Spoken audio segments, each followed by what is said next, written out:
All are illegally occupied, all illegal. ఇప్పుడు మన మీ ఓన్ ప్రాపర్టీ అయితే కంప్లీట్ చేయడానికి ఉంటుంది. If already they are in encroachment and they are in occupied మన illegally, how can they complaint to others? అంటే ఇక్కడ పక్కన కూడా చాలా షాపులు ఉన్నాయి, ముఖ్యంగా కుమారి ఆంటీ షాప్ తీసేయడం కారణం ఏంటంటారు? మేము షాప్ నేను తీసేయలేదు, బండి సీజ్ చేయడం కారణం అంటే బండి ఎక్కడ మాత్రం అక్కడ కనిపించింది, చాలాసేపు వెయిట్ చేస్తుంది. అంటే మెటీరియల్ అనుకోండి ఏదైనా అనుకోండి అక్కడ వెయిట్ చేస్తున్నారు చాలా పర్సన్.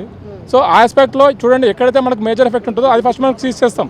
ఇప్పుడు సపోజ్ ఒక సినిమా యాక్టర్ వచ్చారనుకోండి, సినిమా యాక్టర్ వెళ్ళిపోతే పబ్లిక్ అంతా జీరో అవుతుంది. ఆ పార్టీలో తప్పితే అక్కడ వేరే ఉద్దేశం ఏం లేదు. చూడండి, కేసు మా దగ్గర పెట్టరు, మాది ట్రాఫిక్ అండి, ట్రాఫిక్లో కేసు ఏం పెట్టరు. మేము ట్రాఫిక్ కేసు ఏం తీసుకుని ఓన్లీ వైలేషన్ ట్రాఫిక్ వైలేషన్స్. అంటే తనకు ముందు చెప్పడం జరిగిందా ఇలా మేము సీజ్ చేయబోతున్నాం అని చెప్పి? కూడా ముందు ఎప్పుడు సీజ్ చెప్పారండి, ఎందుకంటే ఇప్పుడు మేము ట్రాఫిక్ వైలేషన్ చేసేటప్పుడు మా వెహికల్స్ ఆపుతాం, ముందు ఇన్ఫార్మ్ చేయం కదా. ఇప్పుడు మేము వెహికల్ ఆపామనుకోండి ఆల్ డాక్యుమెంట్స్ అడుగుతాం. ఇప్పుడు అన్నసరి ఇప్పుడు అన్ని పార్క్ చేసి ఇవన్నీ చలానేస్తాం, ముందు ఇన్ఫార్మ్ చేయము. ఆల్రెడీ ఇక్కడ బోర్డు ఉంది, నో పార్కింగ్ బోర్డు చూడండి. మీరు అన్నట్టు అతను చూడండి, ముందు రోజే నేను 1000 రూపాయలు చలానేసాను. రెగ్యులర్గా వెహికల్ పార్క్ చేస్తున్నారు, ట్రాఫిక్ జామ్ చేస్తాను చెప్పి ఆల్రెడీ ముందు పార్క్ చేస్తాను. మీరు బిఫోర్ నేను మొన్న చేశాను ఆల్రెడీ, అయినా కానీ వాళ్ళు వినాలి కదా మరి. సో కాబట్టి అది నేను ఫస్ట్ మీరు అన్నట్టు ఇన్ఫర్మేషన్ ఇవ్వమండి. ఎప్పుడు కూడా ఇన్ఫర్మేషన్ అనేది ఎవరైతే వెహికల్ డ్రైవ్ చేస్తారో వాళ్ళు తెలిసి ఉండాలి. ఎప్పుడైతే మీరు డ్రైవింగ్ లైసెన్స్ తీసుకుంటారో ఎక్కడ పార్క్ చేయాలి, ఎక్కడ చేయొద్దు, అవన్నీ ఆన్లైన్ ఎగ్జామ్ ఉంటుంది, అని తెలుసుకోవాలి. కానీ కాకపోతే ఇక్కడ అయినా కానీ మేము ఇక్కడ నో పార్కింగ్ బోర్డు పెట్టాం చూడండి, అయినా కానీ ఆల్ వెహికల్స్ ఆర్ పార్కింగ్. అది for 1 or 2 minutes and secondary. Okay, so next మరి ఎప్పుడు ఆ వెహికల్ సీజింగ్ నుంచి బయటకు ఎప్పుడు వచ్చే అవకాశం ఉంది? సో ఏ విధంగా దాన్ని కార్యాచరణ ఉండబోతున్న తర్వాత? ఏం లేదండి, జస్ట్ ఆ వెహికల్ ఆర్టీకి రాస్తాము. యాజ్ పర్ ఇంకోటి కొంచెం మోడిఫికేషన్ లాగా ఉంది వెహికల్ కూడా. అంటే ఏదైతే వెహికల్ మనకు షోరూమ్స్ వస్తుందో అది కాకుండా మోడిఫికేషన్ దగ్గర పర్మిషన్ తీసుకోవాలి. అది మేము ఆర్టీలో క్లారిఫై చేసుకొని వెహికల్ ఇచ్చేస్తాం, అదేం ప్రాబ్లం లేదు. మేమేం పర్మిషన్ క్యాన్సిల్ చేయలేదండి, పర్మిషన్ క్యాన్సిల్ చేయలేదు. మేము అసలు వెహికల్ అసలు షాప్నే టచ్ చేయలేదు, మేము ఓన్లీ వెహికల్సే టచ్ చేస్తున్నాం. అన్నెసరీగా అతను మా మీద చెప్తున్నాం, కానీ అసలు మేము కనీసం మేము ఫుట్పాత్ ఎక్కామా? అంటే వన్ మోర్ సార్, ఇక్కడ ఏదైనా షాపు భారీ ఎత్తున నడుస్తుంది, సో దానికి జీహెచ్ఎంసీ నుంచి ఎలాంటి మినిమం పర్మిషన్స్ లేకుండా కూడా నడిపిస్తున్నారు. డైలీ ఒక టర్న్ ఓవర్ చేస్తున్నారు, దాదాపు మంత్లో వచ్చేసి 5 lakhs టర్న్ ఓవర్ దాకా ఉంటుందని ఆమె చెప్తున్నారు.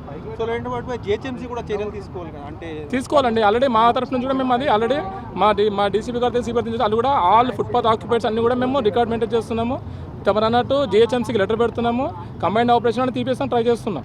సో మీకు ఇక్కడ ట్రాఫిక్ మీద ఎవరన్నా ఫిర్యాదు చేశారంటే వాహనదారులు కావచ్చు, ట్రాఫిక్ ఇబ్బంది అనేది మాకు కంట్రోల్ నుంచి వస్తుందండి. ఎక్కడైతే ట్రాఫిక్ అవుతుందో అక్కడ రెడ్ సింబల్ వస్తుంది. మాకు ఫిర్యాదు చేయకుండా మా లిమిట్స్ కాబట్టి మేము ఖచ్చితంగా అక్కడ అప్రోచ్ అవుతాం. ఓకే ఫైన్, మేము కూడా చాలాసార్లు కవర్ చేసాము. ఇక్కడ వెహికల్ పార్క్ చేయడం వల్ల చాలా వెహికల్స్ ఆగిపోయాయి. సో దీనికి ఏంటంటున్నారంటే కొందరు పొలిటిక్స్ అంటే రిలేషన్ అంటే సంబంధంతో మాట్లాడుతున్నారు, ఇది కావాలని చేయించారు పాలిటిక్స్. సింపుల్ అండి, పాలిటిక్స్ కాదు. ఇక్కడ చెప్తానండి, ఎక్కడైతే ఇప్పుడు ఈ యూట్యూబ్స్ అనుకోండి ఇవనుకోండి, ఐ థింక్ అంటే ఇప్పుడు నేను ఇప్పుడు యూట్యూబ్స్ ఛానల్ వల్ల పబ్లిక్ గ్యాదరింగ్ అవుతున్నారు. పబ్లిక్ గ్యాదరింగ్ అవడం వల్ల ట్రాఫిక్ జామ్ అవుతుంది. ఇప్పుడు మీరు చూడండి, ఈ ఫుట్పాత్ అంతా నీళ్ళతో నిలబడ్డారు. సో వాళ్ళని చూసి ఇంకొకరు అంటే తన వల్ల కొంచెం ఏముంది, కానీ మిగతా వాళ్ళ పబ్లిక్తో కూడా ఎక్కువ ఇష్యూ అవుతుంది.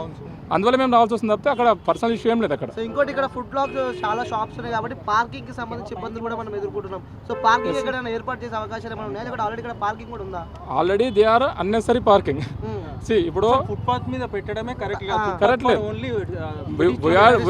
మేము అసలు మొత్తం రిమూవల్కే ట్రై చేస్తున్నాం. అదే సరే, కోర్ట్ ఆర్డర్ని మేమైతే చేయలేం కదా. కోర్ట్ అండ్ జిహెచ్ఎంసీ అది గవర్నమెంట్ ల్యాండ్ అంటుంది. నాకు కంప్లీట్ ఐడియా లేదు, రీసెంట్గా ట్రాన్స్ఫర్ చేసాను కాబట్టి కంప్లీట్ ఐడియా లేదు. సో నా part of my job is to clear the traffic, only.